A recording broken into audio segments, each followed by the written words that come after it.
Sa bawat kalungkutan, sa bawat hinagpis, nadarama ko ang presensya ng Diyos.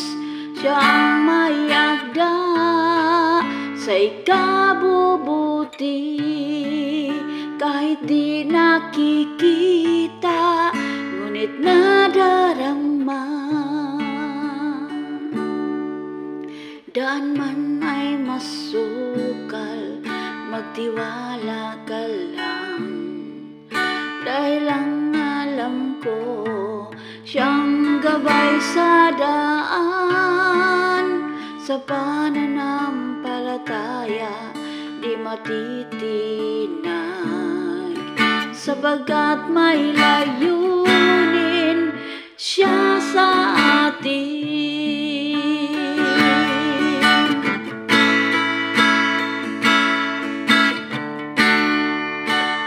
Diyos ay may plano kahit sa madilim.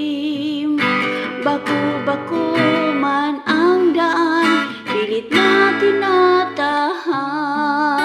Sa bawat pagsubok, sa Diyos umaasa. Hindi ako nag-iisa, nariyan ka o Diyos. Ay may plano kahit sa madilim. Baku-baku man ang daan, pilit na tinatahak. Sa bawat pagsubok,